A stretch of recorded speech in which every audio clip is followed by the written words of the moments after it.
Hello, everyone. So I am Shesmin, your MC for today.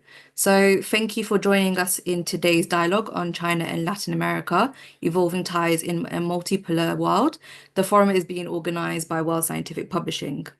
Now moving on to the next slide. Now for a few housekeeping notes before we start. So you are most welcome to leave your camera on, but please keep the mics muted while the forum is ongoing. There will be a Q&A session after the talk, so please feel free to post your questions to any of the special guests in the chat at any time. After posting your question in the chat, you may be invited to unmute and read it out during the Q&A session if you are comfortable doing so. Also note this webinar will be recorded and posted online. Now moving on to the next slide. So today we are honored to welcome Margaret Myers and Professor Wang Yiwei as our special guests, both of whom bring profound insights into the evolving dynamics of China-Latin America relations. So today's discussion will be centered on China's expanding role in Latin America and its implications for both the region and the global system. So our special guest will address China's strategic initiatives through the BRI, the potential opportunities and challenges for Latin American countries, and the broader geopolitical impact of the China-Brazil relationship on multilateral cooperation. Now moving on to the next slide. Now to introduce our first special guest. So Margaret Myers is director of the Asian and Latin American program at the Inter-American Dialogue. She has published extensively on China's relations with the Latin America and Caribbean region and is regularly featured in major domestic and international media. She is a member of the faculty at Georgetown University and the Johns Hopkins School of Advanced International Studies. So Margaret previously worked as a Latin America analyst and China analyst for the U.S. Department of Defense. She was a Council on Foreign Relations term member, a recipient of the Freeman Fellowship for China Studies, and a Fulbright specialist researching China-Colombia relations in Bogota. Now moving on to the next slide. So our next special guest is Professor Wang Yiwei, who is a professor of the School of International Relations at the Renmin University of China. Within Renmin University, Professor Yiwei plays multiple roles as the director of the Institute of International Affairs, the director of the Center of European Studies, and also as the Jean Monnet Chair Professor at the university. Now, we are also pleased to welcome back our familiar panel of experienced co-moderators. Moving on to the next slide. The first is Professor Zhijun Chu, Professor of Political Science and International Relations at Bucknell University, USA. He is also a member of the National Committee on United States-China Relations, as well as an accomplished author and editor. Moving on to the next slide. Then lastly, joining us as well as co-moderator is Professor Dashuan Feng, Honorary Dean of Henan University Belt and Road Research Institute and the Chief Advisor of China Silk Road I-Valley Research Institute. So now, without further ado, let us welcome Margaret Myers to kick off the discussion. Well, thank you so much for the very kind introduction. I'm thrilled to be here. Thrilled to be presenting alongside such distinguished special guests and commentators and moderators, and especially on a topic that I have been following for a long time and look forward to sharing some very recent observations. If you'll give me just 1 second, I'll go ahead and pull up my presentation and share some initial findings. So hopefully you can all see this without issue. And I will put it in presentation format. Thank you. Well, I mean, I think the main point that I want to communicate just in my brief introductory remarks is that we are in a very new moment in the China-Latin America dynamic that is reflective of wide-ranging factors, right? One of them is, a new economic situation in China that has shifted somewhat China's approach to overseas engagement, overseas investment, and finance. This is a different moment also for Latin America. We are seeing, some countries struggle with fiscal challenges, with wide-ranging financial challenges, right? With a degree of instability. At the same time, there are opportunities presented in a wide range of new sectors, including obviously critical minerals, but many others.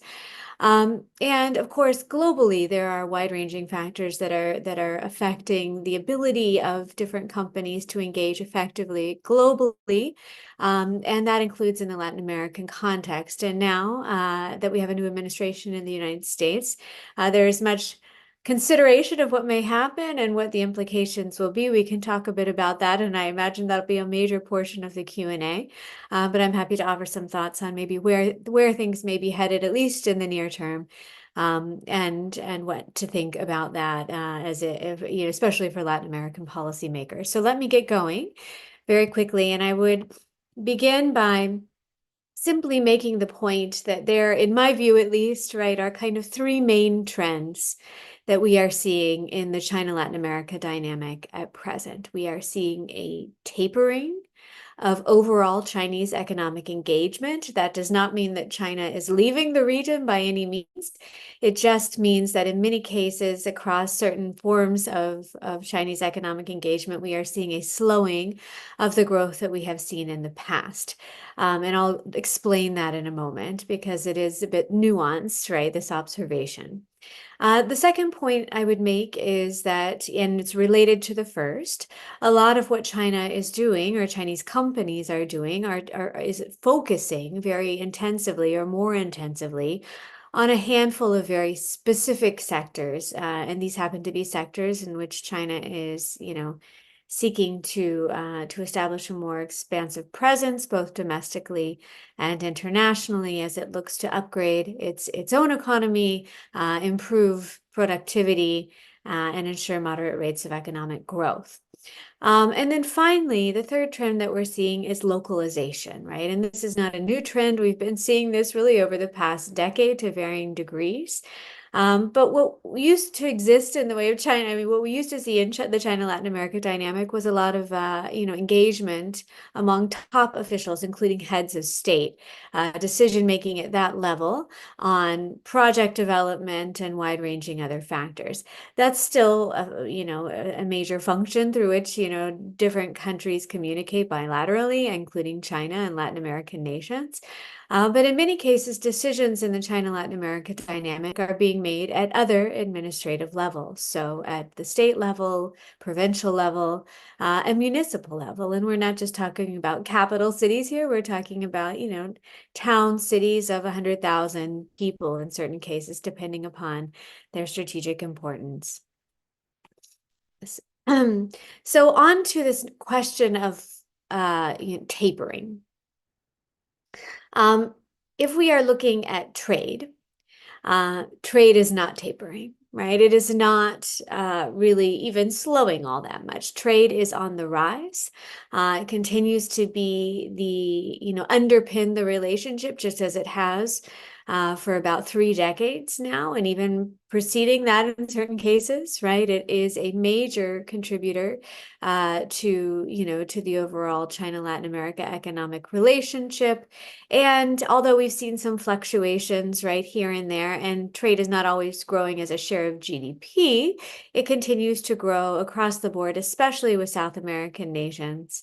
If we look at it as a total, there are different rates of growth, right, of Chinese imports from China to the region and exports from the region to China.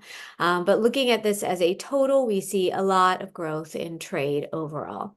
So where are we seeing a tapering? What we are seeing in general, and we talk a bit about this in a recent publication that I put out with the Boston University Global Development Policy Center called Feeling the Stones, is in the financial space, right, as concerns large-scale loans to Latin American countries. And so as you can see here, we had a bit of an adjustment between our 2023 numbers and our 2024 numbers, given that Ecuador's we received a lot more detailed information on what Ecuador had received in the way of Chinese finance as it began to provide information to the IMF. And so made an adjustment in 2024. But based on either data set, we see a considerable drop over time in Chinese state-to-state lending, sovereign loans to governments or loans to state-owned enterprises in the region. And this is something that I don't think anyone really expects to reverse considerably in the coming years. So not only are we seeing a tapering, right, I would say sort of overall, right, we're seeing a decline in actual, sovereign lending to the region. This is not the preferred model that it used to be.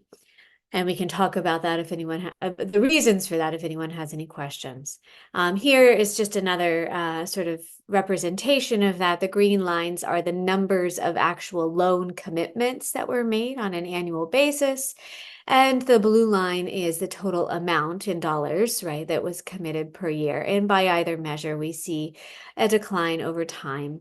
With some loans being issued in 2022 and 2023. The focus there is on the Caribbean generally, and then this past year on Brazil. Or in 2023 on Brazil, right, which received 1.3 billion through two loans, right, issued by the policy banks, I believe it was in this case, Exim Bank. This just gives you a sense of the breakdown overall, right? Even though we aren't seeing more loans, right? There are many loans still outstanding, although many have also been paid off to date. But these are the totals that were issued over time. And as one can see here, Venezuela, Brazil, Ecuador, and Argentina have historically accounted for the vast majority of Chinese finance in the region. Some of these countries still have loans outstanding, but others do not. Venezuela is one reason why we aren't seeing as much lending, to the region as a top recipient over the years, right? It accounted for a major share of overall Chinese finance, but as we can see since 2016, there have been no new loans issued to Venezuela. I'll move past this.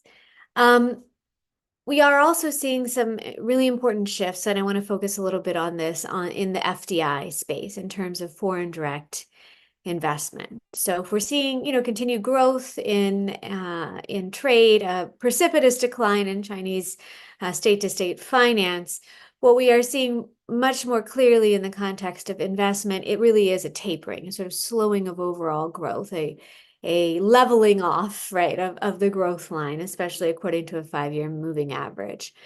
So this is a portrayal of greenfield investment, new projects, Chinese new projects in the region. And here we do see a sort of slowing of overall growth over time. This goes till 2022, but we looked at the 2023 numbers and there's a similar trend underway.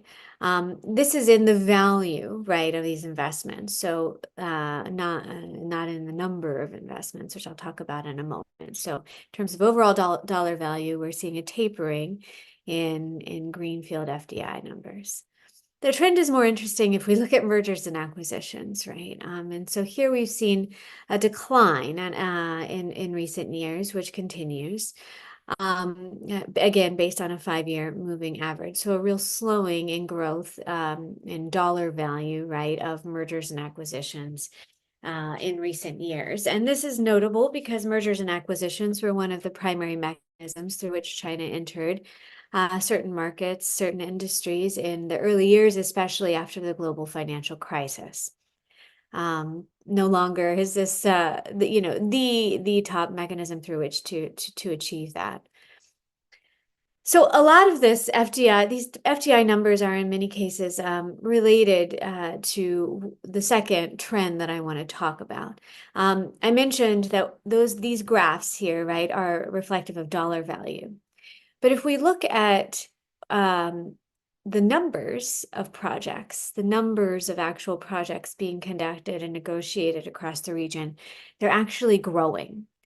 So less money, but more projects. So these are projects that are smaller in general, that are of a lesser overall dollar value, right, in total, but are expanding. And they happen to be expanding in a handful of very specific sectors based on our analysis.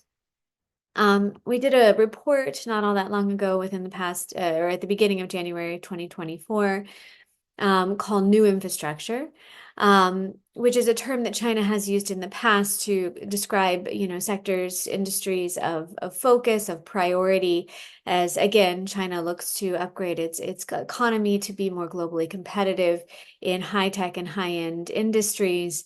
And so we, based on this definition, right, and it's a loose definition, there are various, ways to define new infrastructure. We've used or find this one here represented to be an effective one.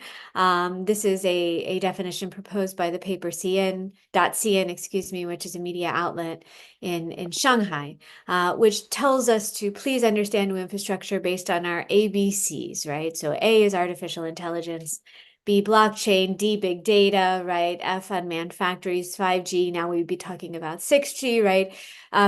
But this gives us a sense of kind of the types of industries that might fall under this category. And as you can see, these are all innovation-related industries in some form or another, right? Very high tech, very cutting edge, very emerging industries, right? That China has developed considerable capacity in already, is looking to develop at home, but also to bring these technologies to bear overseas. And so what we are seeing in general is a very extensive focusing of effort on these new infrastructure sectors. This is, of course, part of a broader strategy, right? We've all heard, or many of us, I'm sure, have heard about new quality productive forces, right? Again, an effort to intensify innovation, right? Cultivate and grow emerging industries, plan ahead for the construction of future industries, and improve the modern industrial system, according, obviously, to definitions put forth by Xi Jinping very recently. And this is a term that we still see used with some frequency. So how does this play out in the Latin American context? Well, we looked at all of the foreign direct investment data that we could find, right? And we also worked to make that data a bit more accurate, since it's very difficult to track these things in a real-time basis. But looking at that and then looking at, Latin America's share of new infrastructure investment, which was mostly comprised by electric vehicles, right, which are a very big part of Chinese exports, but also investment globally, high-end manufacturing, ICT, which encompasses everything from equipment to wide-ranging services, fintech, really you name it, right? Renewable energy and urban infrastructure, things like metros and other infrastructure within urban centers. These comprise the vast majority of what's being done in the Latin American context. And so looking at these industries, what we see over time is a real concentration of investment in these sectors, right?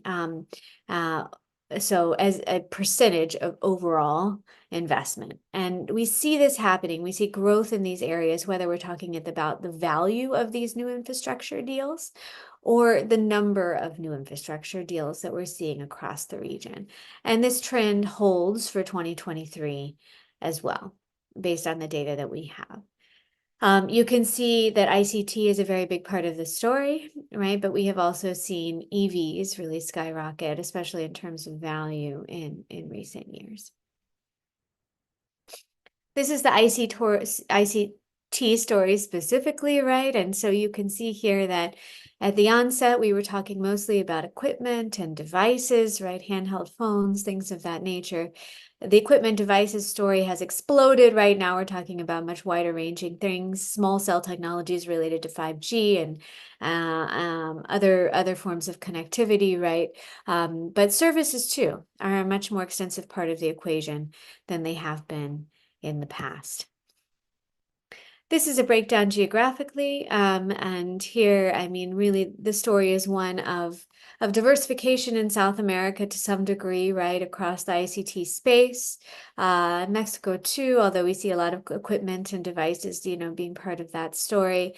Less so in Central America, where there's less capacity for the development of a lot of these technologies, a lot of equipment sales in particular. And here we're talking about $20 handsets being sold by Huawei and other providers.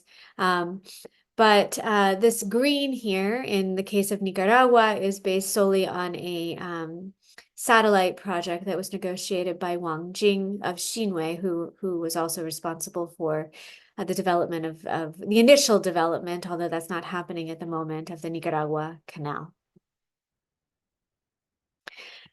The energy story is fascinating, in that if we're talking about investment specifically, we see a really remarkable and evident shift, right, in investment from traditional energy, oil and gas, equity stakes here mostly, to investment in renewable energy, whether we're talking wind, solar. In some case, I believe we included, I'd have to go back and check, I believe we included some dams and other things in here, although I'll need to be very careful about that definition looking ahead and try and remember.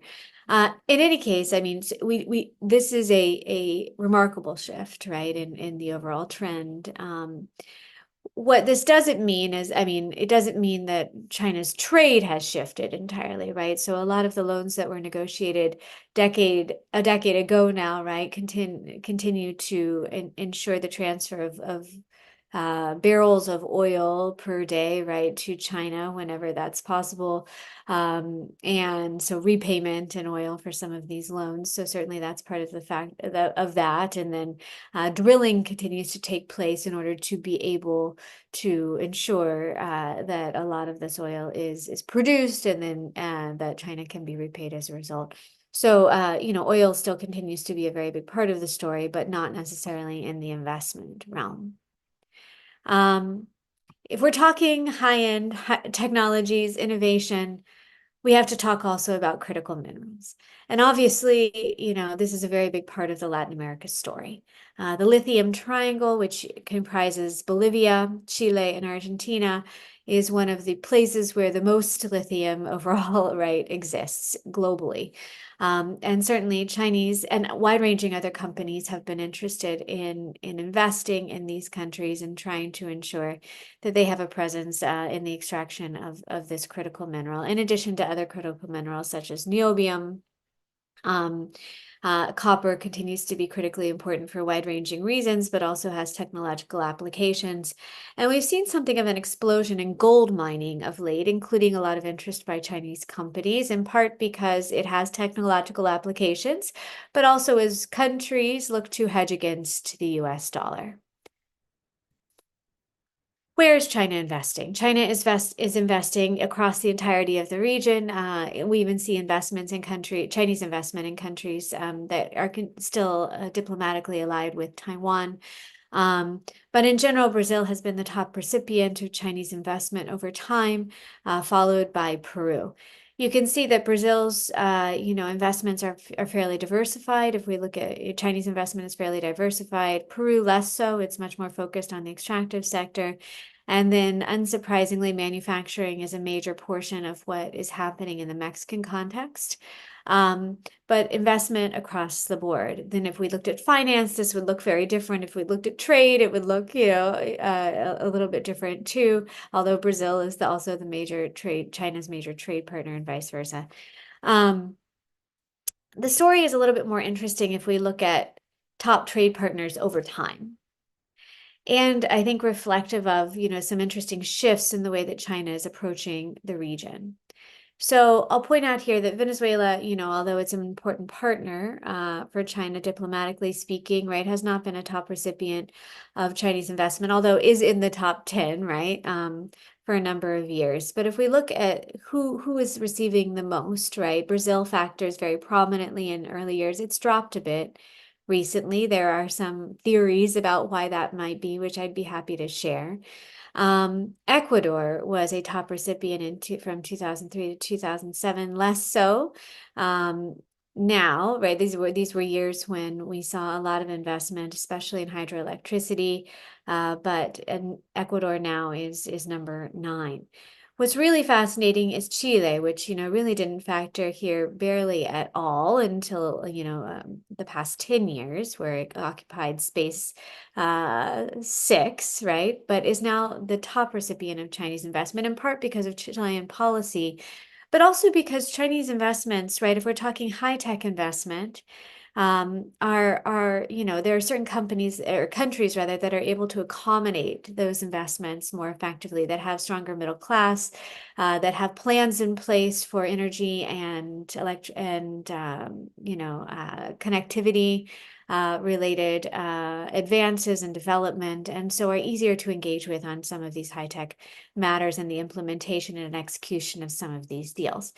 It's also the case that if you are China and you have fewer overall resources to bear in support of overseas finance, overseas investment, that you are going to focus most likely in those countries where it is most likely that you will have some success in carrying out these projects. And Chile, of all of the countries in Latin America, has one of the best sort of overall investment environments, right? Credit ratings and so on. And so you see some shift, toward countries where it is more likely that these investments will be carried out without major issue, whether that's, large manifestations, protest, things of that nature, or regulatory problems and other problems that can arise at any moment.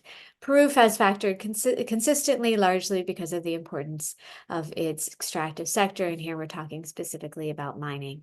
I'm going to skip over Mexico for the moment, although we can talk about that. Certainly of importance in the U.S., China, Latin America triangular dynamic, and direct you to a new tool that we're developing for those who may be interested, which portrays geographically the investments that we're seeing in China. We've just completed almost the entirety of South America, and we'll be launching that online very soon. So please feel free to stay tuned. You can also look at the list of investments by clicking here, right? And I can circulate this link later if of interest. So a list of all with their details and also case studies that are associated with these. So the idea is to help researchers to better understand what still needs to be researched and what more can be done to understand this landscape, which is ever evolving, as we've noted. Finally, localizing, right? There's a lot happening at the local level, but before I get there, there's a lot happening also at the bilateral national level, right? And certainly in the way of deal making, I wanted to point out here that, China, as we know, has or China's Ministry of Foreign Affairs designates relationships based on their overall strength. Partnerships, that is. And so, some partners have higher levels of designation depending upon the level of cooperation with China. In the Latin American region, the highest level of designation is comprehensive strategic partnership. And as you can see here, many countries in South America, Mexico too, right, which is up here, have achieved this designation. There are a few. Paraguay is a Taiwan ally, right? Bolivia has maintained for a while, I think, a strategic partnership of cooperation or strategic partnership. I can't remember. Uruguay too may upgrade, eventually. Colombia has still has upgraded to a higher partnership since this map was made. And Venezuela's has changed from a comprehensive strategic partnership to an all-weather partnership, which I'm not sure quite how to interpret, right? But nevertheless is something important. And then there are a few here that would need to be updated because some of these countries in Central America have established ties with mainland China, and so would now have normal diplomatic relations. There are two, Cuba, as you can see, and also Trinidad, that have their own special designations. But just very briefly on localization, right? So much of what we're seeing in the way of project, pursuing projects, commercial activity, and also project execution and finance is happening at the local level, especially in countries with decentralized systems of governance. And so this just gives you a snapshot it's from another report that we did called Going Local of what happened in Jujuy province, which is in Argentina. What we saw was a proliferation of actors Argentine actors, Chinese actors working together over the course of just 5 years in this case, right, to advance wide-ranging forms of cooperation, including a ZTE project. So these are monitoring systems, crime and other monitoring systems across the entirety of the province. The largest financing for the largest solar park in South America, which is called Cauchari. Mining development. This is, of course, lithium. Jujuy is a major province where lithium exploration is taking place, and big data, which took place interestingly between Guizhou province and Jujuy province, which happen to have a twinning relationship, a sister provinces relationship. So a lot happening at this level in large countries, but also in small countries. And so much of the activity is being carried out by local actors. And I will stop there, but before I stop altogether my presentation, I would simply say that there are so many factors that are going to shape what happens next, right? And I mean, this ranges from China's own economic development and industrial policy to what happens in these various countries. And there are major fluctuations at the moment across, politically and economically in the Latin American context that will shape interest and ability among Chinese investors to pursue new deals. There is, of course, a lot happening also in the regulatory realm and legal realm as Latin American countries consider how best to monitor and Chinese investment. And then, of course, the big question is how the new administration, the Trump administration, will, first of all, approach U.S. China relations, but also grapple with China's growing engagement, especially in emerging and strategic sectors in globally, including in the Latin American context. And there, I can't say that I have a lot of answers. I have some thoughts, about how this will all evolve, and we can certainly open that up for discussion in the Q&A. But that will be a major determinant of prospects, especially for policy making in the Latin American context. And certainly, many in the region are waiting with bated breath to determine what policy room they have to maneuver as they look to engage with China, certainly, which they view as a critical economic partner, but also maintain positive relations with the United States. And so I'll stop there, and thank you so much for the opportunity. Thank you very much. That's a very comprehensive, data-rich discussion I've ever seen. There's one question from the audience, which I thought may be interesting at this point to ask it. Sure. Our new president, Trump, has actually mentioned the name Monroe Doctrine quite a bit. So this question is, how will the new, I don't know whether it's new, it is, Monroe Doctrine affect China and Latin America? That's a question. Yeah, I mean, it's an important question. Monroe Doctrine was used especially during the first Trump administration, right, including by the Secretary of State at the time. It is reflective of a very different vision of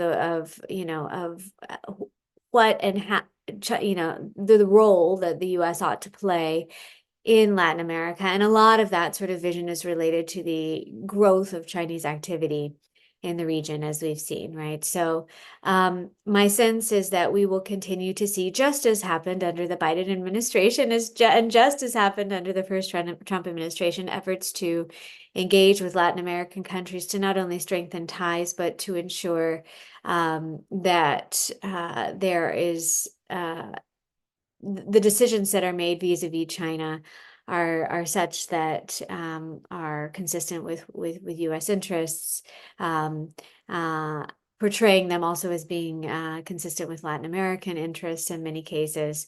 And how this will play out is a really important question. I don't think we have clarity on that yet. The first Trump administration's approach wasn't particularly effective, sort of suggesting, for example, that nobody adopt Chinese 5G infrastructure technologies.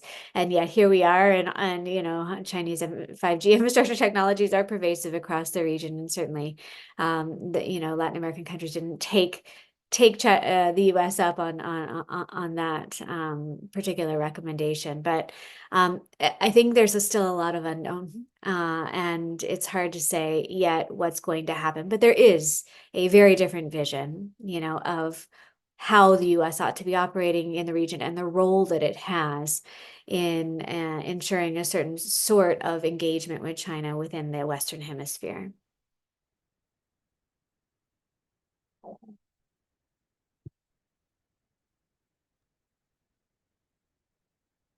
Oh, definitely, I think it's muted.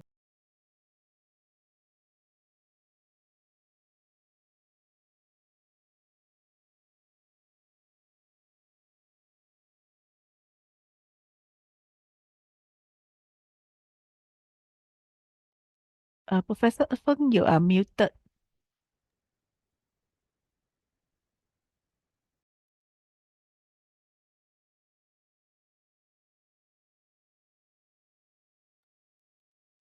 Should we invite Professor Yiwei Wang speak first before we return to some of the questions?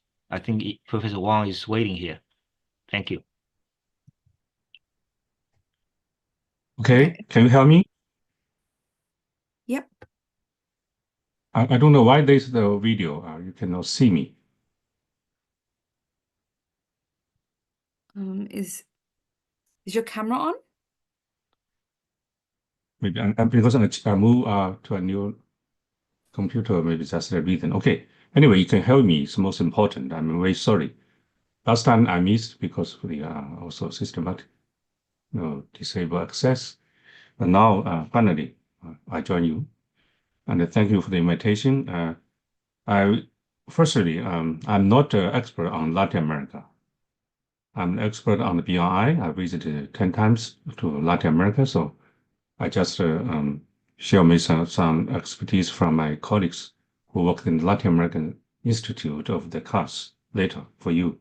But before that, I in general introduce my understanding of the BRI in the recent years. Now 11 years of the BRI. At the beginning, we consider the BRI as more Asian Silk Road, Eurasia continent, either from Zhangqian to Zhenghe. It's more connection from China to Europe through maritime and sea. So at the beginning, the Latin Americans, Africans are actually quite nervous about the BRI, whether they are members of part of BRI. And then Chinese saying is their natural extension of the BRI. But later, when more and more Latin Americans join, the first one is Panama, who left Taiwan and then built diplomatic ties with the mainland. So pioneer to join. So far now, 22 Latin American countries join BRI. So we say join is signing a bilateral MOU with Chinese government. So last year, President Xi visited Brazil. Brazil not sign MOU with China. The reason, of course, Brazil is a big country. Some people even said it's American pressure, but definitely de facto join because Brazil say very clearly with the synergies with Brazil's strategy with the BRI. And most importantly, even go further, not just a sign BRI, but also to sign the Community of the Shared Future. I think that's more than so-called strategic partnership, so that the future be shared. So it's a more intensive cooperation, actually, not in the name of BRI. So Brazil. So 33 Latin Caribbean countries, 22 signed an MOU, but still there are 7 Caribbean countries not built diplomatic ties with the mainland. So that's if counter all the diplomatic ties which are built with the mainland, that's a majority of the Latin Caribbean countries actually be the BRI countries. So that's the first I want to share. The second, why Latin Caribbean countries are interested by BRI? I think that the first reason is we say Chinese modernization now in the modern world. China in the past decades, a huge we say transformation in Professor Da Feng's millennium transformation, maybe from the agricultural civilization to maritime and industrial civilization just in the past decades. And now we say it is a digital civilization. So China can share the most intensive experience to transfer from the agricultural society to the industrial, now to digital society. As Margaret also mentioned about, we said the new A, B, C, D, E, F, China can provide everything. So that's the first reason. Second reason, I think China has most of the complete of the categories of the industries according to the UN system. So I always say China can build this from the silk to satellite, nearly everything. So that's reason anything made in China or constructed with China, that's the most efficient and cost lowest. I think that's the Latin and Caribbean countries. They also want to industrialize. They understand that the so-called middle income trap is because they're not industrialized enough. And thirdly, China not interfere in domestic affairs of other countries. So the slogan of the BRI, we said synergies with the strategies. So so Latin American countries, they have their dreams, Chinese dream, we say dream together. So that's definitely against the Monroe Doctrine, so interfere in domestic affairs. And most importantly, I think we support Latin Americans, all the BRI countries, to have their own approach for modernization.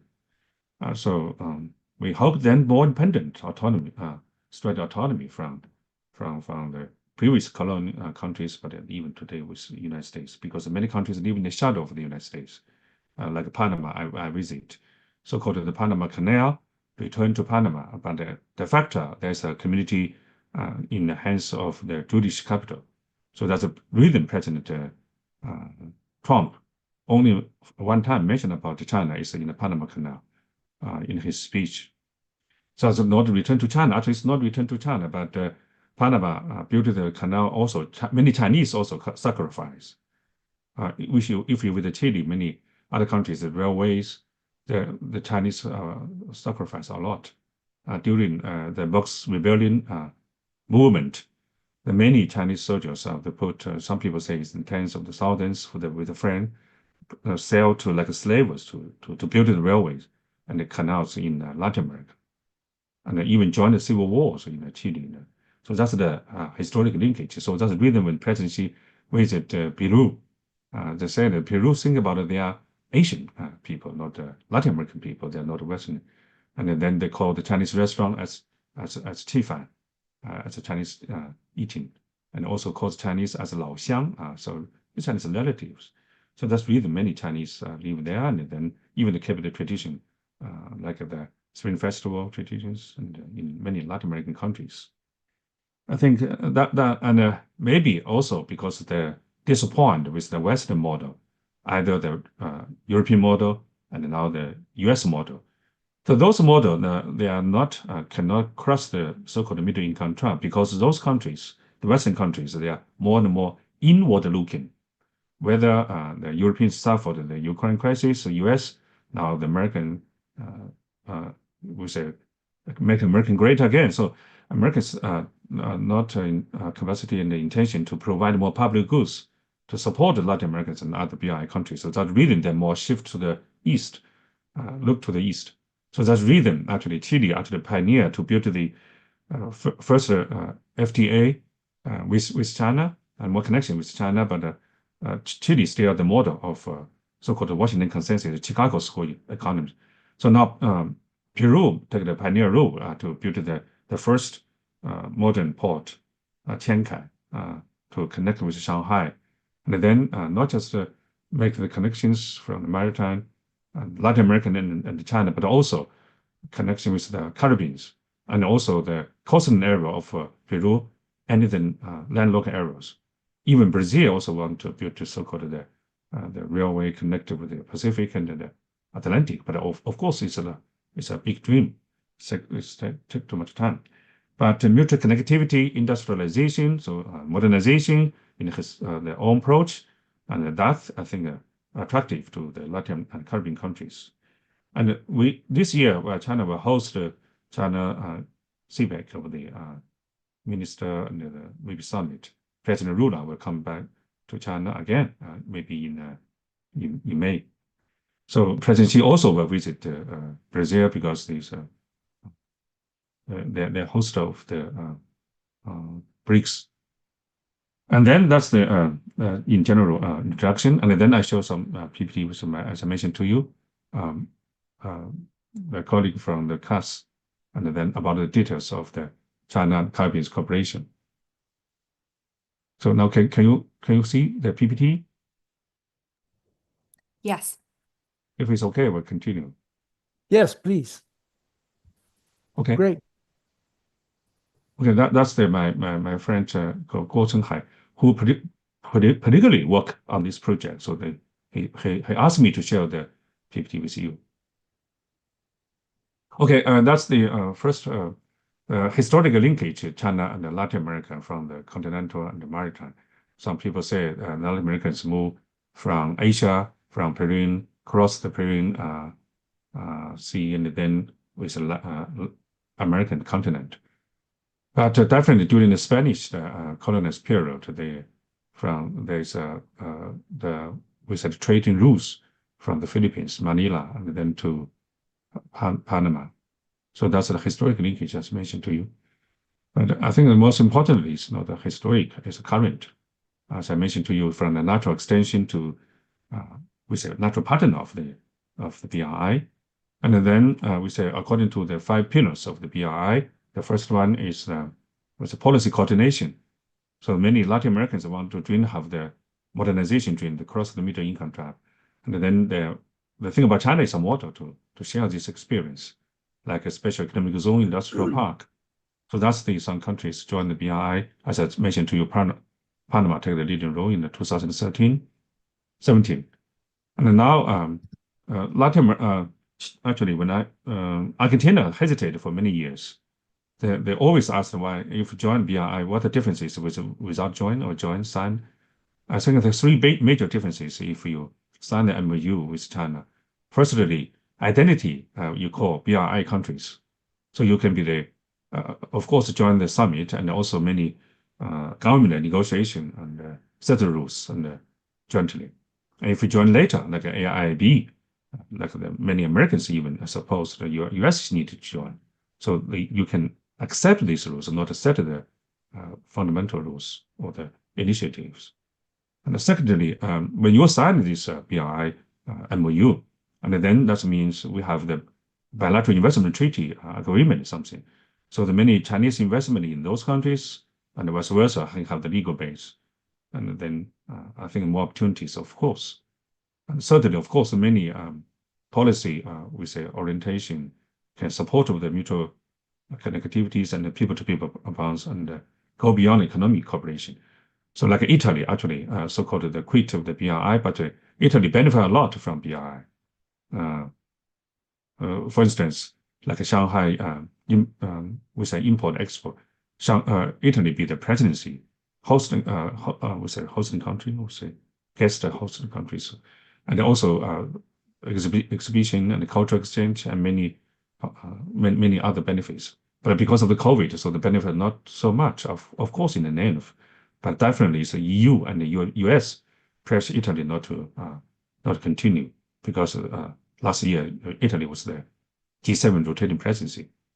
If without the Western pressure, I don't think Italy can quit.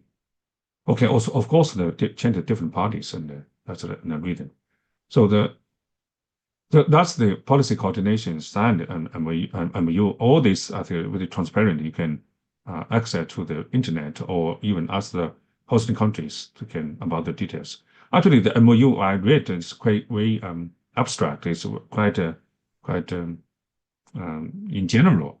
So more and more will be different ministers and working groups to set it in details. So that's most important. And second pillar was infrastructure building. The Latin Americans, because all this live in the shadow of the Western model, we say the private capital not so much interest in building the infrastructure. So that's really even United States, the need invest innovated of the infrastructure. That's President Trump, Elon Musk for the new reindustrialization,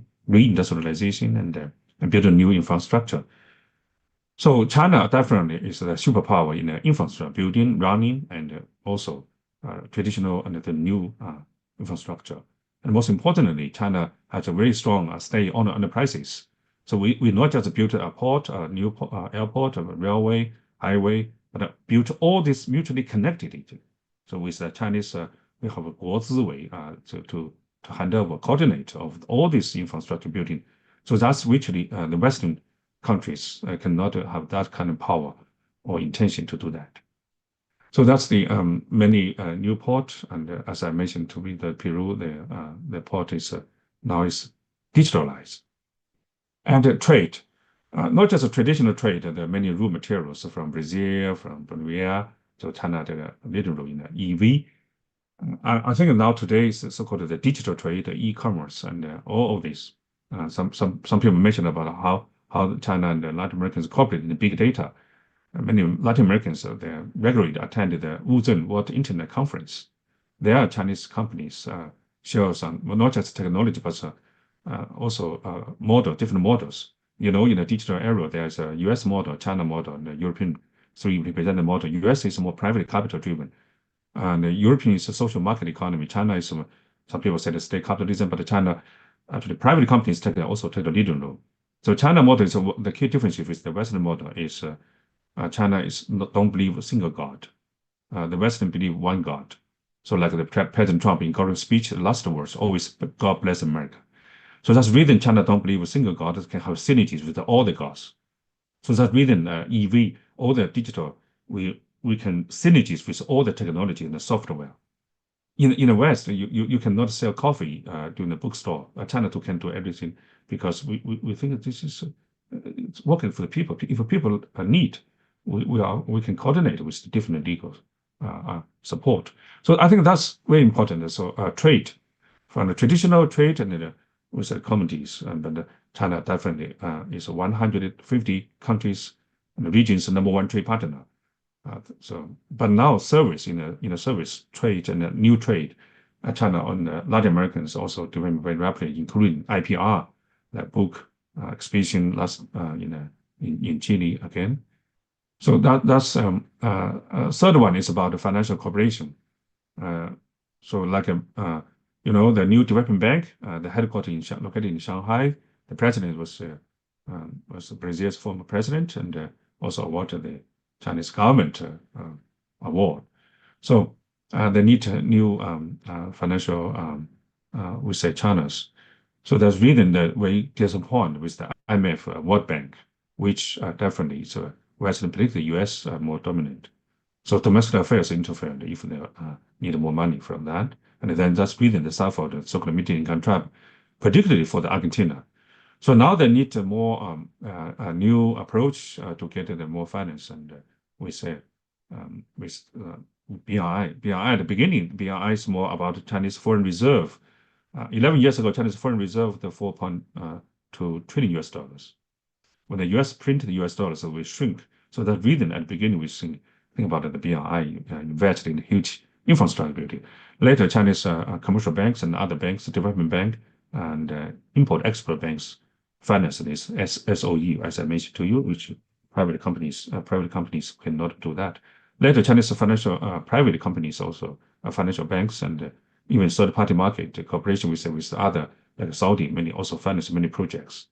So that's, I think, getting more choices for those countries who suffered a lot from IMF and the World Bank. So it's a multi approach of the financial corporations, and also the bilateral with a swap. Now Brazil is taking a lead also, so risk of the dollarization or de-dollarization. So they need to hedging with the dollar risks. So that's some financial cooperation.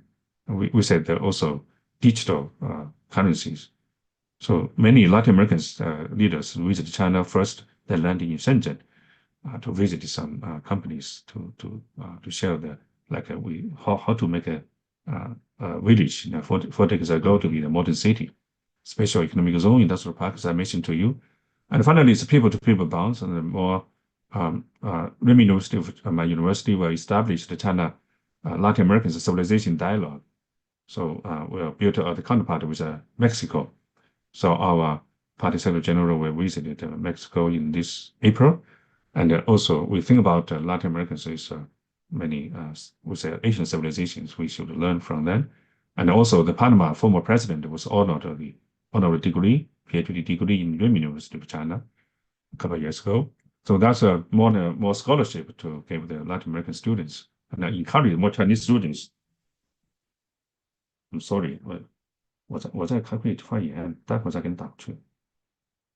我现在有个中拉会议。Okay, more scholarship give the Chinese students and Latin American students, so we encourage more exchange. Now the many overseas Chinese actually they're very active to come back because of the second, third generations of they don't speak Chinese, but sometimes they can definitely encourage them come back. So that's some exchange, including the Confucian Institute, the programs encourage. So actually, the Confucian Institute works very well in Latin Americans. And when I visited like São Paulo, because if you can speak Chinese, you can have a more high salaries working opportunities in Chinese companies, including like Tencent and Huawei. So that's been very attractive to them. And then with the high quality of the BRI from the digital and green transformation, and the so-called another means high quality is not just focused on the hard infrastructure like infrastructure, but also means small yet smart projects like we said Juncao is like a Chinese mushroom projects, protect the environment at the same time too easy to have the tax income and higher local jobs, and also so-called Luban workshop to help the Latin Americans, African young people to be employed and we say training of their jobs. So China and Latin Americans and the Caribbean countries, we have the official documents and then have the Minister Forum, and now maybe in the future promoted a summit, and then to jointly to deal with the climate change. China, the pioneer in dealing with the climate change, to project the Amazon River region. So I think, of course, some challenges, difficulties. First challenges of China Latin Americans cooperation is the Latin Americans are very strong labor unions, so it's very low efficient to deal with. You cannot just sign an MOU with the central government, the local government, and the labor unions is big trouble, big challenges for China. We try to deal with that. And the second challenge, of course, we say the traditional raw materials and energy cooperation when you go to digital and green. So China's economy also relatively slowing down, and then we need to find more finance channels to continue with the cooperation, and also we say the stable supply chain, particularly after Trump second, the so-called the trade war, and thirdly, of course, there's some we say the people don't know each other because of too far away. So it's there's no direct flight. The first direct flight to Panama is actually we should transfer from Houston to check the passport, but it's not the real direct flight. For the tourists and people to exchange, we need more flight. So now people think about in New Zealand or Australia maybe to build a new channels to connect with Latin America, with Asia, with China. Otherwise, we should transfer the airplane from Europe or from Dubai. Still a long way to travel. And of course, don't know each other, language and religion, many other things, also challenges. Okay, and I hope and China can cooperate with the United States, either in the North American, Latin Americans, actually infrastructure building.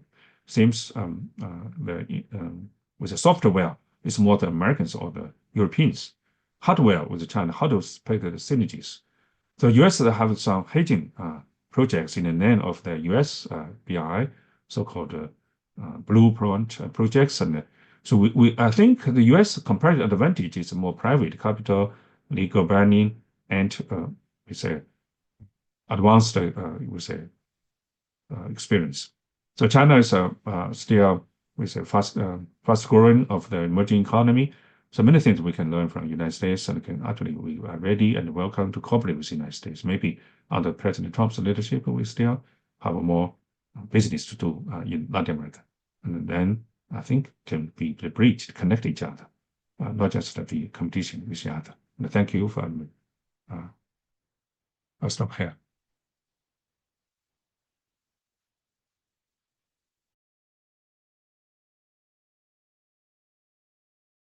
Zijun. Thank you so much, Margaret and Yiwei, for your very thoughtful presentations. I was busy taking notes, so I didn't realize that both of you finished already. I do have some brief comments and questions for both of you, actually.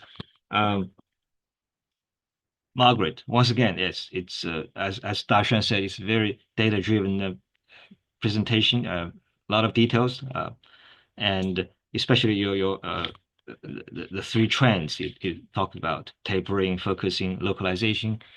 That provides a clear outline for us to understand the current relationship between China and Latin America. Based on that, actually, I have a couple questions for you, Margaret. So, speaking of tapering, yes, I understand. So, China's investment with these countries, with Latin American countries, are slowing down a little bit. Investment, trade are moving at a slower pace. I wonder, is this unique to the Latin American region, or has China's investment and trade with other regions faced a similar, adjustment? And compared with other countries. So at the same time, has or have other external investors changed their policy or changed their pace? For example, have the United States or Japan also adjusted their investment in Latin America, or do they also face this tapering process, right? Second question for you, Margaret, is that, yes, you talk about these new infrastructure sectors. Of course, China is doing great in all these areas from you listed A, B, C, D, E, F, G, right? I wonder, do you think perhaps now with Trump back in the White House, do you think Chinese businesses will have new opportunities now, since President Trump is emphasizing these traditional energy sectors? He said the other day, drill, baby, drill. So looks like he's going to focus on oil and gas again, completely forgetting going backwards, against the global trends, focusing on green technologies. So will that provide actually new opportunities for China to expand in the Latin American region, right? Finally, I have very interesting in your chart showing in the past 2 decades or so the top 10 major recipients of Chinese FDIs. I was quite struck by this one particular country, Panama, of course, right? I think in your first chart in 2003 to 2007, that period, Panama actually ranked number 6 as the number 6 largest recipient of Chinese FDIs. But then it came down to number 10 in 2013 and 2017. But what surprised me is that, because Panama and China established diplomatic relations 2017, I would assume that Panama would receive more, investment, loans, whatever, from China, and China would invest more over there.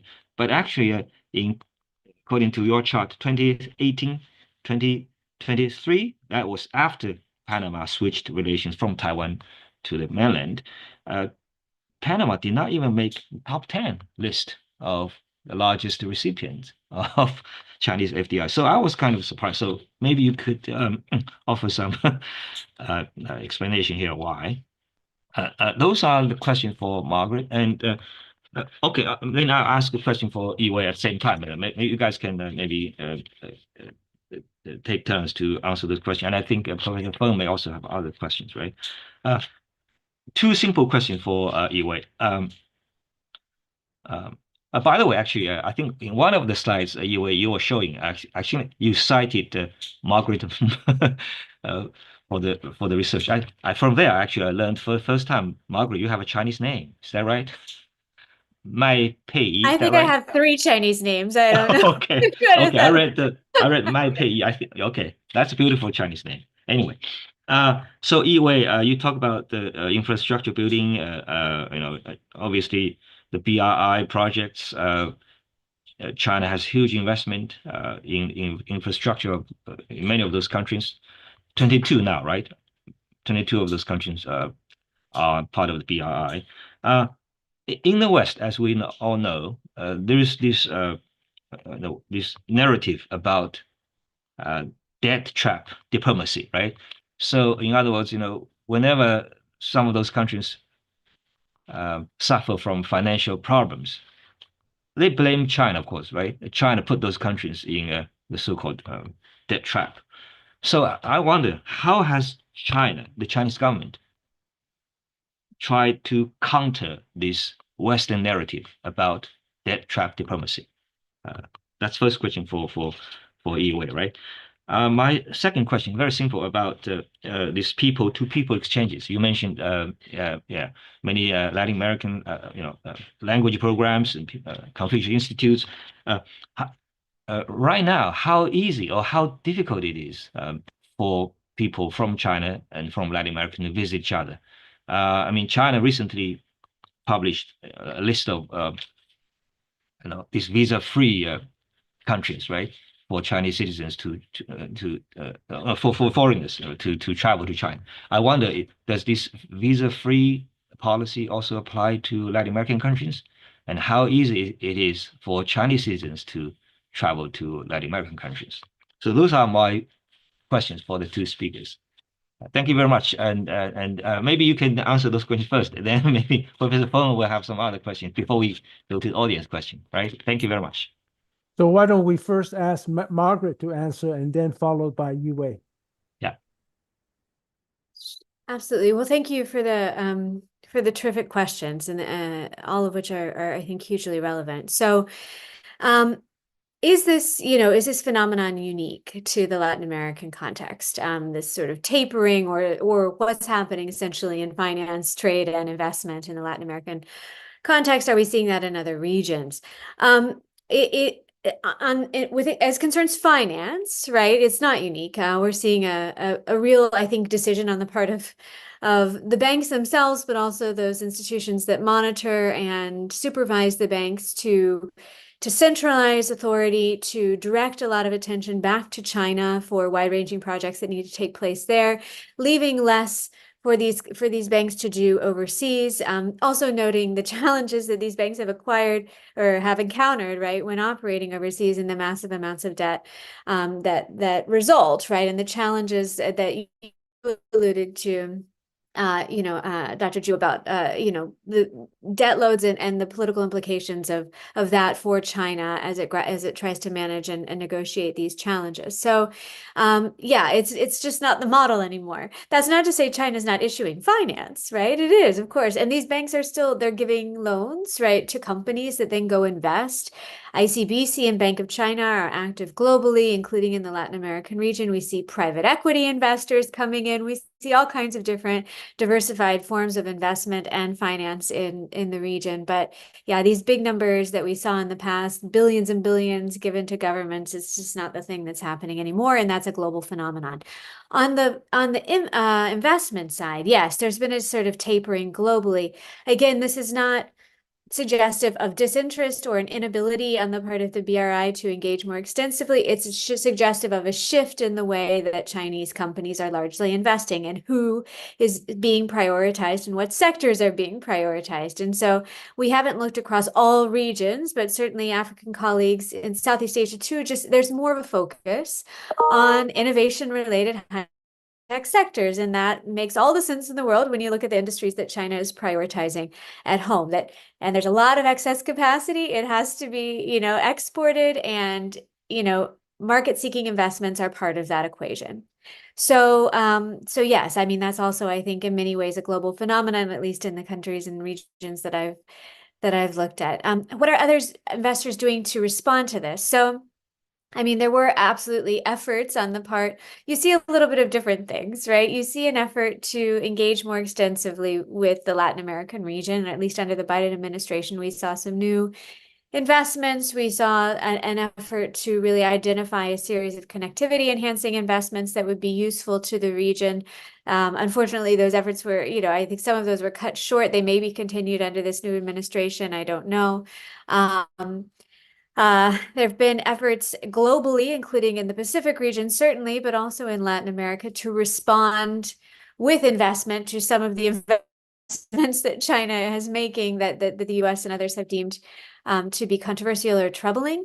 And so that's another sort of, challenge or rather approach that we've seen some of these countries taking. There is also collaboration, to some degree, at least, between the U.S. and other partner nations, for example, Japan, certain European countries, others, to bring finance to bear in support of projects that will be accommodating of growth and other objectives in the region. But it is going to be, and I mean, this is becoming immediately clear to everyone, right? Hugely difficult to compete in all of these new infrastructure sectors. Who can compete with these prices, right? And so that's really the challenge. Is the perception is that there's not an even playing field. It will be very difficult to be able to even maintain a position in some of these areas, right? As Chinese and U.S. and other companies go head to head, but with price differentials that are massive. And so, this is the challenge, I think, moving ahead, and something that I don't know how the Trump administration will grapple with, but certainly I think we'll aim to address in some form or another. I would say, will there be new opportunities with Trump? What we've seen in the past, right? If Trump, for example, focuses entirely on traditional energy, for example, removes, U.S. climate aid, whatever, all of these changes that may take place in terms of foreign affairs, international relations, aid, disbursement, and so on. What we saw in Trump 1, right, and what we've seen continuously is an effort for China to engage often in those areas where the U.S. has retracted, and that can be a good thing, right? If the U.S. can step into, or rather, if other countries step into the fold to help out in some of these areas, and so I hope that there does continue to be progress, regardless of U.S. policy on some of these matters. Already, China is sort of the leader in bringing green energy technology, to the region.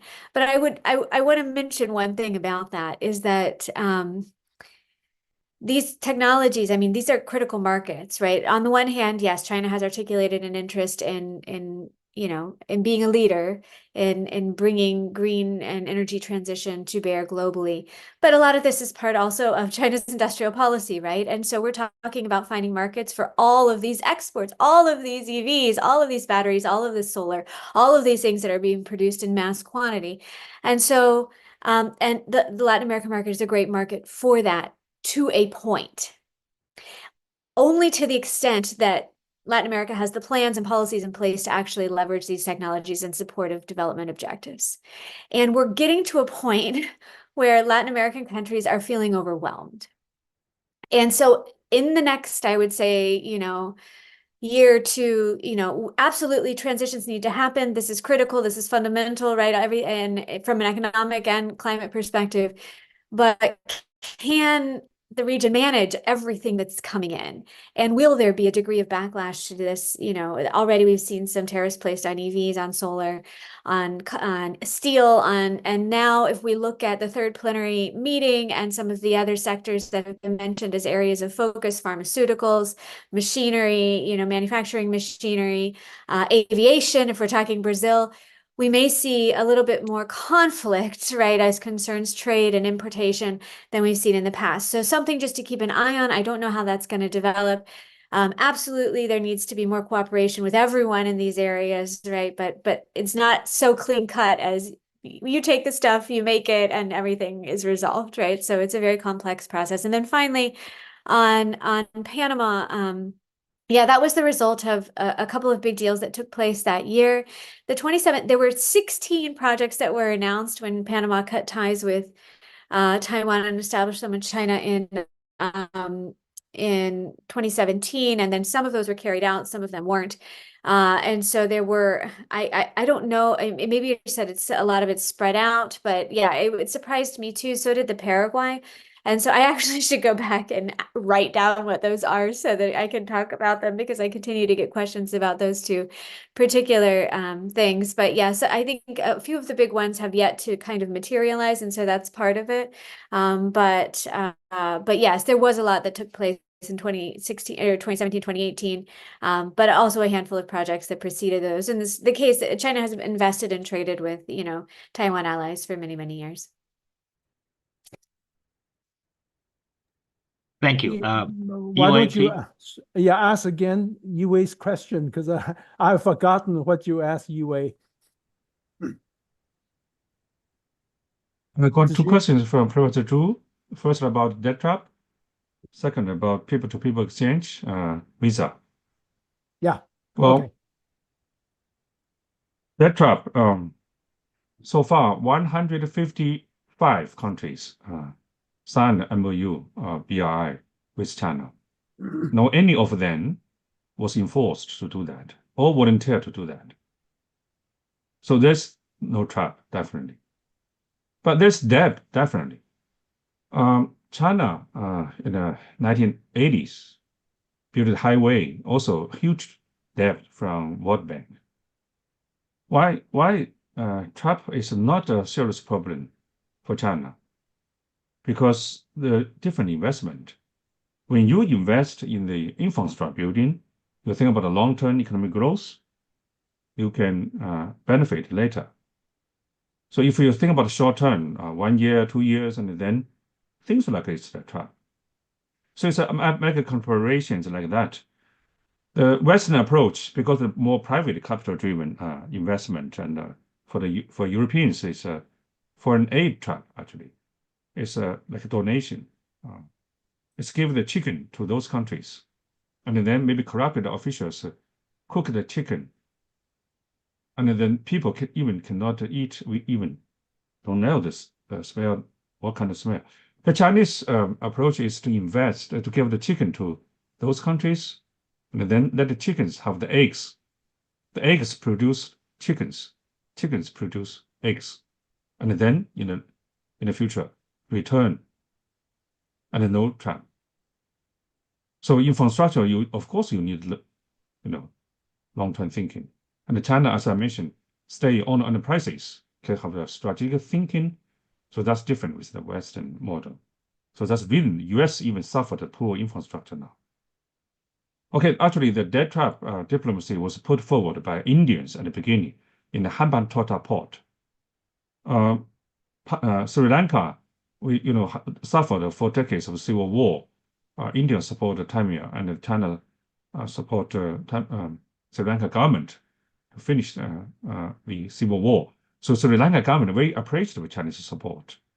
And then the previous president volunteered to give his hometown, Hambantota port, which is like the Shenzhen at the village, to build a new port for China. They want to have a new Shenzhen in Sri Lanka because they're far away from India. Colombo port, 70% of the goods go to India. So India interfered in domestic affairs of the Sri Lanka. So Sri Lanka want autonomy, strategic autonomy. They need a new port. This new port actually 10 miles away from the major shipping routes of Indian Ocean. And then India, because they don't have the good deep water port. So 2 billion people actually rising in the future, and the middle class. So Sri Lanka understand this port very, very important in the future, Hambantota port like Shenzhen. And then China Commercial Limited invest. And then Sri Lanka volunteered to give the special leasing right for 90 years to Chinese Commercial Limited. And then India say, oh, 90 years, it's like Hong Kong, colonization, debt trap. So that's the story began. Okay, China is not just built this new port. The Commercial Limited companies built 24 ports in 75 ports in 25 countries. So they connect each other and then make huge money in the future. So that's the different investment approach, so-called the debt trap coming. And now, of course, like Sri Lanka, we understand that after COVID, they suffered a loss of the debts. So China volunteered to renegotiate with the Hambantota Port projects, like China, Malaysia also did this to the Eastern Coastal Rail projects. And then China's also another reason China more focused on the so-called small yet smart projects, not a heavy asset investment infrastructure. Okay, it's about trap, but not debt. It's about debt, but not trap. Okay, it's different. The second about visa. Let me add a comment here, Yiwei. One of Margaret's new colleague, Deborah Browdingham at Johns Hopkins University, wrote a definitive article about the debt trap in Sri Lanka, and she and her colleague completely basically disputed any claim of a debt trap in that project. Thank you. Go ahead. Indeed. Yeah, indeed. I particularly want to bring this up because this is a Western person in the United States that talked about the debt trap, at least in Sri Lanka, simply is wrong. Thank you. Yes, and second about the visa problem. The visa is very difficult at the beginning. If you go to Brazil, Argentina, it's take too much time. Now, competition, market, I think it's very serious. Now, Argentina, if easy to get a visa, and then Brazil is very worried about the tourists go to Argentina, not to Brazil. For instance, Iguazu, there are four I visit from Brazil side and Argentina side. So if they want to not just attract more Chinese tourists, they need to not just a fast track of the visa, but also for the workers to build the projects, Chinese engineers and workers. So that's the competition. For the China's visa free, definitely it's to European countries actually, not yet to the global south. It's a big challenge because if you visa free to the global south, Latin Americans, like Americans, they built the war or the migration or the illegal or something. Maybe step by step to, if you hold the public service passports, it'll be easy for you. But for the tourists, not yet. But China Travel or Xiaohongshu or TikTok now attract more Latin Americans to visit China. Okay.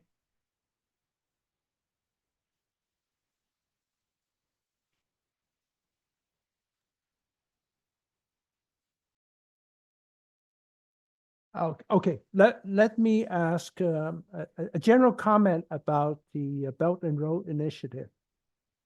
And I'm particularly, I think it's important that China is moving very rapidly in developing Belt and Road initiatives, not just in the traditional Indo-European, Asian-European corridor, but now, as Margaret said, it's also, and Yiwei said, it's moving very rapidly in all other parts of the world, especially in South America. And one of the reasons why China could do this is because, as we all know, China in the last 20 years has become the infrastructure maniacs. There is nothing that China cannot build, however complicated the landscape is in building infrastructure. Just the fact that China itself, which has a very complex geographical landscape, in the last 20 years built 45,000 kilometers of high-speed rail through very, very complex landscapes, even going into places like Xinjiang and Tibet. So I think that that's one of the reasons why we see that when other countries with complicated landscape coming in, such as South America, that China can do this. I wonder whether the United States, even with the intention of helping, if there is an intention of helping South America to build their infrastructure, could do this at the moment, financially or technologically. So maybe, Margaret, you can say something. You presented just now a very clear distinguish between the way China and South America interacts with your three ways of presenting it. If I want to do exactly the same thing with the United States and South America, would I come to some kind of different conclusions as you have with China?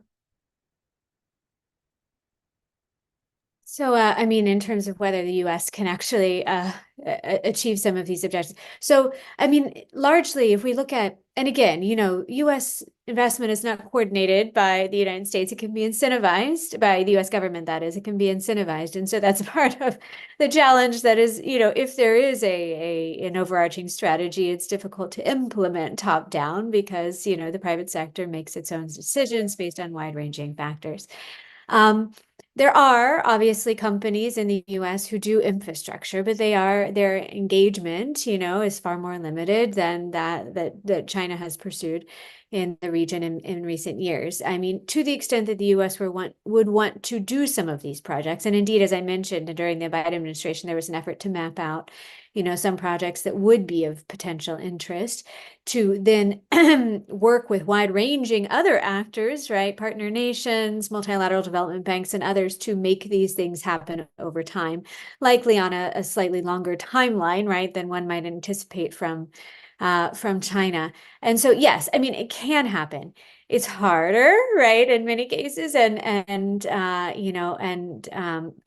other, organization that's positioned to do these things is the Development Finance Corporation. But there too, I mean, there need to be some efforts to speed up those processes, to better identify bankable projects, to work with wide-ranging countries to make these things happen. And under the Trump administration, I don't know what vision they have for the DFC, for the Development Finance Corporation. So we'll see kind of where that goes. That organization worked on a port development project in Ecuador, for example. So it's not as though no infrastructure is happening. The question I would like to ask, in response to your important question, is whether anybody's going to be doing this infrastructure. And yes, China does infrastructure. China does a lot of infrastructure globally. It's very well positioned to do so. And especially is focused, it has been focused of late on things like urban infrastructure, on public works, on acquisition of electricity, infrastructure and generation infrastructure. But there are only so many more of those assets to acquire, right, in parts of Latin America. My sense, right, is that, and I mean, look, this is a prediction, this is a wild prediction, and, who knows what will happen. I think Shanghai was kind of the end of that phase, which was negotiated 5 years ago, right? At the height of BRI infrastructure investment, which that map that was shown was at the height, right? A lot of those projects have not materialized. Other new ones have. So we're at a little bit of a different moment, but this is a moment when, as was mentioned, small and beautiful projects, right, are the name of the game. They're less risky. It's a quicker return on investment.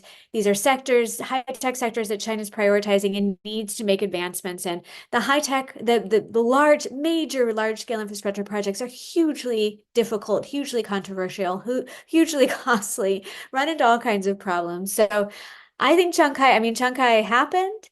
It'll be definitive, I would imagine, and but it may be the last of this kind of thing. So who will do this? If China's not gonna step into those kind of projects, and if the U.S. and others, maybe they will, maybe they won't, right? It's going to depend on a wide-ranging different factors and the availability of finance, but if nobody's stepping up to the plate, then we have a whole other issue, right? And so I think that's another important question to put on the table as well as we consider this and debate this well into the next, year. Yeah, thank you very much for this answer. My gut feeling is, based on what I have understood, is that the United States neither have the financial structure nor the technological strength at the moment to do it, even if they wanted to. It just cannot do some of the, President Biden mentioned about building some sort of high-speed rail from India all the way into Europe. I don't think he or his people realize how difficult it is to build a high-speed rail in Saudi Arabia, which China did. It is extremely difficult, and China could do this only because it has the knowledge and the workforce to build within China some of the toughest landscape of those infrastructure before China has the confidence of that they can do that. So Yeah. My gut feeling is, I would love to see the United States spend more effort in helping the southern colleagues, the southern countries in South America, but I just don't see that that's going to happen anytime soon. Certainly not in the absence of collaboration, right, with others. Right. Okay. Thank you. Well, we have quite a few questions in the chat room, but I also noticed that a few people here turn on the camera. Maybe, for example, Dr. Joanna Lei from Taipei. Joanne, would you like some questions? Maybe you have some comments or questions. Joanna, please. I think Margaret and I belong to two different generations. I just want to share some of my experiences working as a development scholar for USAID, World Bank in the 1980s. Starting from the time that I worked on development projects, I have worked on agriculture, health, and education initiatives, but never before were we talking about infrastructure. So if you look at Build Road Initiative, it started from building infrastructure, then it builds industrial base, and then it develops consumer market. That overall approach to allow their economy to advance to the next stage were never part of our mandate when I was a scholar for the USAID or for UNESCO and World Bank.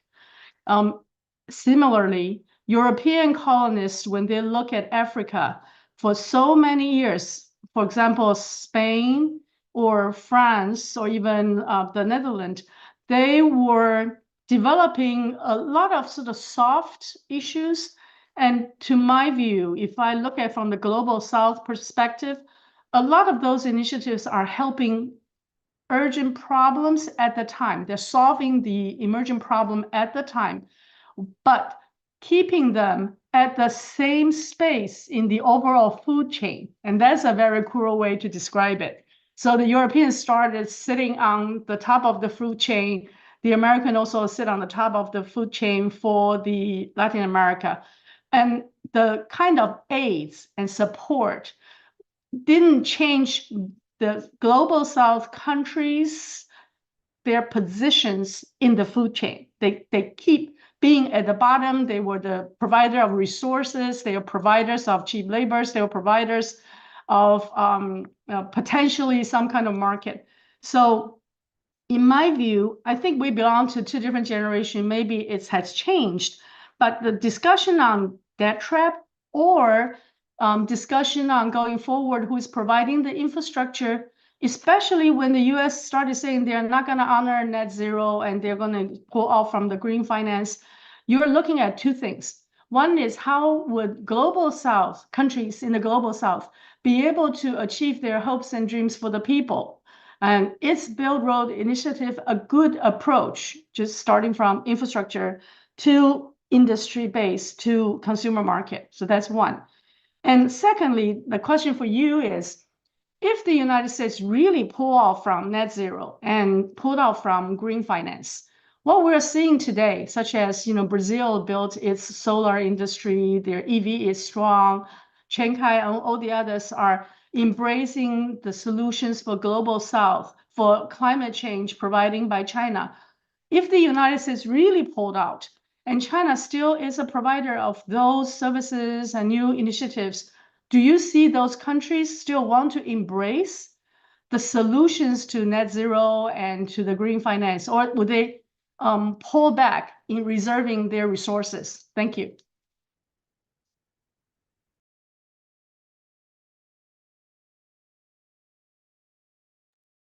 That's a great question. Yeah, well, both are. I mean, I do think, I mean, Joanna, that there have, it's not as though this is, we have seen a complete about face in USAID policy. And again, on the soft side, right, addressing some of these critical and immediate needs is still a major part of the overall USAID portfolio and outreach and strategy.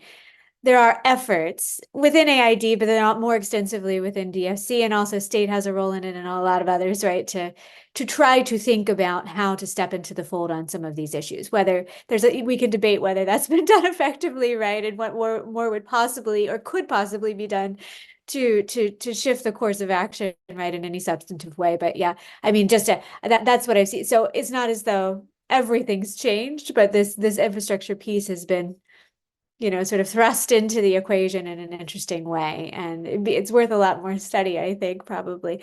But yeah, I think on your question, wait, could you repeat? I'm sorry, I just went off on a tangent. The second one, just very quickly, if you jog my memory. The question is, when the United States have stated they're going to pull out Oh, from right. net zero Whether and they green encourage finance, others. will those countries still push in these My initiatives? sense, look, it depends on the country and the region, right? Obviously, and what their interests are and what's motivating them. But in general, a lot of countries in Latin America have been absolute leaders in this space, right? In thinking about debt for nature swaps, for example, and conservation activity and oceans, and have led the way in the way that, a lot of developing countries or developed countries have not. And so I would assume that they'll continue in many ways, many of them, right, on a similar trajectory, looking to maintain these commitments and do what they can. I think it will be hugely detrimental to views of the U.S., right, if this happens, and provide opportunity for China to step into the fold in the way that it has, when we have pulled out from these things before. And so I think it's, and I would see it as an unfortunate, foreign policy decision, in addition to an unfortunate position, decision as concerns, climate and other existential matters. But we'll see what happens, what actual policies come down the pipeline, right? And then kind of go from there. But, the point we're making is that we have to stay the course on all of these things for wide-ranging reasons, right? Because it's critical for future generations and our own, and because it's part of a really important foreign policy message that we need to put forth to maintain strong ties and address the issues that are critical to our partners, right? But also for the health of the globe. So, I mean, these are the messages that we're trying to communicate. But it's a really important question, Joanna. Yeah, it's really interesting. So I think those sectors may be worth a separate study just to track how the other countries will bifurcate from whatever US is doing, and whether China becomes not just an oversupply of things, but become supplier of solutions in these new areas. Thank you. Yeah, which are sometimes linked to the things, as it turns out. Yeah. Well, thank you very much, Margaret, and thank you, Joanna, for the question comments. We don't have much time left, but we do have a few questions in the chat room. I don't want to disappoint the people who raised those questions. Let me combine a few questions here from Samson Joe and David Colazzo. I think the questions basically here are, because China is expanding its influence in the United States, directly challenge in Latin America, directly challenge the U.S. Dominance in the region. Because historically, with this Monroe Doctrine, dollar diplomacy, the United States considered Latin America its backyard, basically. So now with growing footprint of China in the region, so how would the United States respond? Will the United States tolerate China's growing influence? And David asked specifically about the Panama Canal. As we know, Trump has threatened to take back, and even by force. So the question is, can we consider this threat actually aimed at China more than at Panama? So those are some of the questions. Margaret, please. I get all the easy questions. So I mean, first of all, I'm not in the government, right? So I'm not speaking on behalf of the U.S. here. I offer my own views. But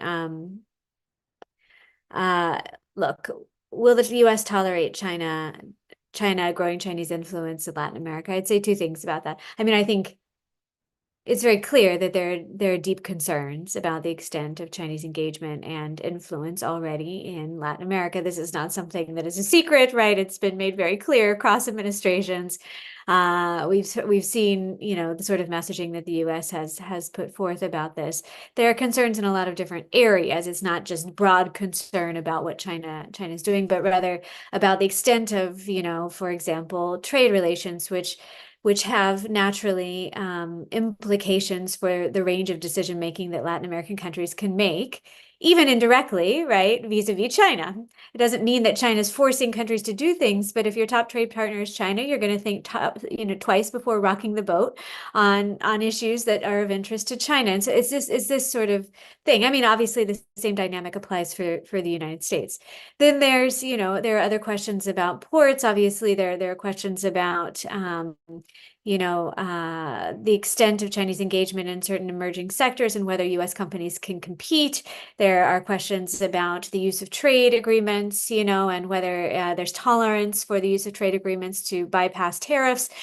So, I mean, all kinds of different ranges and so the level of tolerance, I think, will vary depending upon the topic that we're talking about, depending upon what the U.S. believes it can achieve in terms of its conversations and outreach with different countries. But I would say at the same time, I mean, we also need to ask the question about whether there will be tolerance in certain countries in Latin America of certain types of Chinese engagement at this juncture.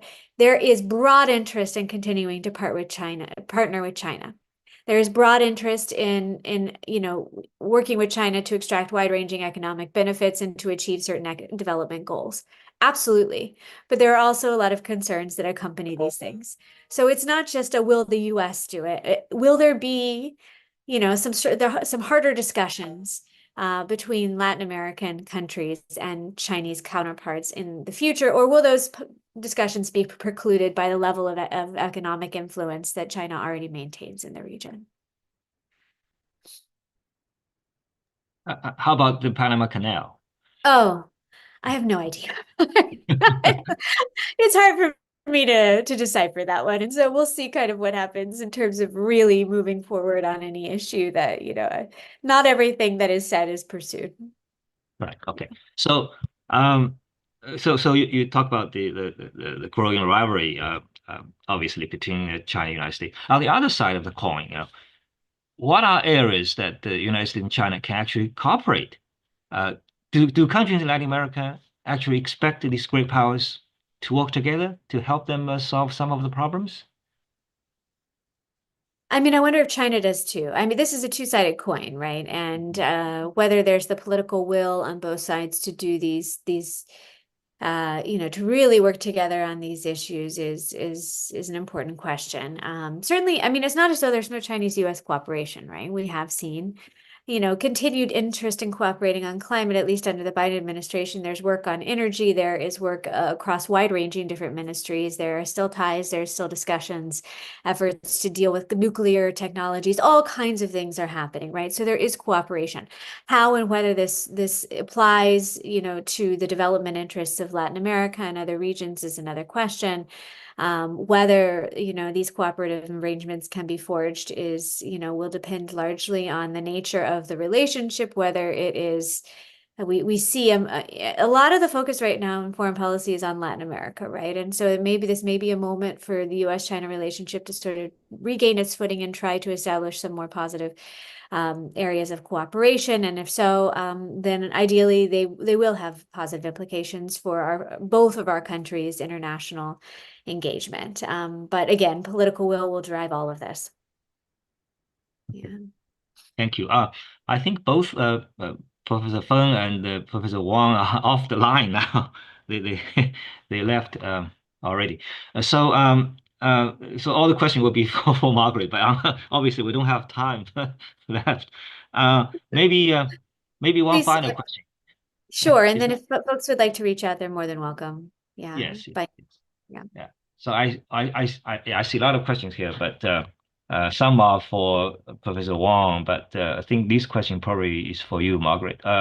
Something about de-dollarization. As you, yeah, I mean, we know China is trying to internationalize its currency, and Latin American countries are some of the close trading partners of China.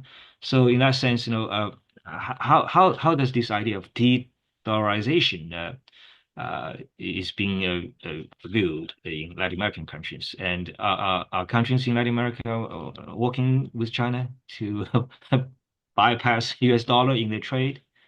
What's the situation now? I don't know that in general, Latin American countries are working, in a concerted or continuous effort to de-dollarize the economy, right? Certainly Brazil has been integral through the BRICS framework and collaboration with others in introducing this notion of finding alternatives to the US dollar. And in general, globally, there has been a negative reaction to the weaponization of the US dollar, right, through sanctions and other mechanisms. And so there is momentum, right? And there are efforts to continue to introduce a wider range of currencies into the global economy and financial system.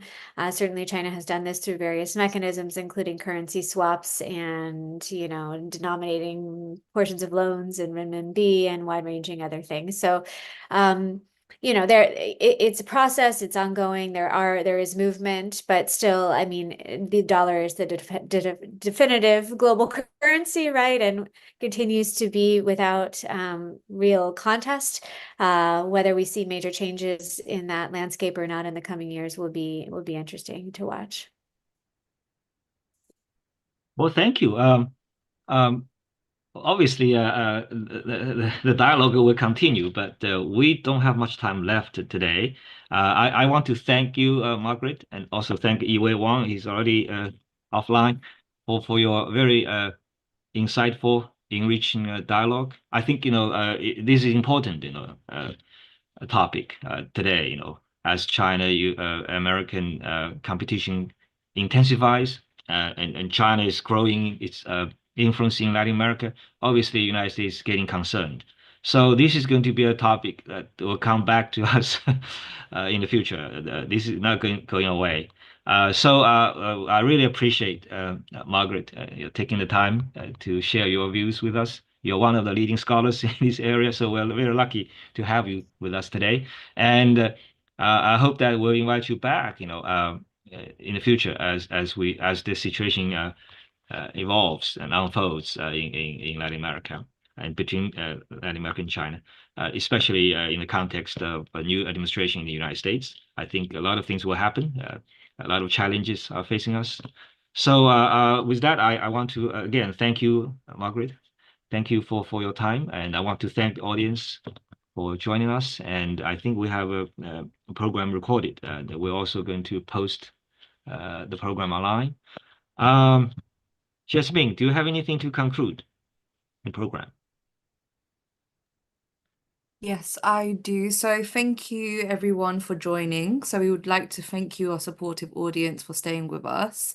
And as previously mentioned, we would like to thank our special guests, Margaret Myers and Professor Wang Yiwei, as well as our co-moderators for the informative dialogue. So thank you all for joining us today, and we look forward to seeing you at future events. Okay, thank you. Until next time. Thank you very much, everybody. Thank you so Thank you so much. much. Bye-bye.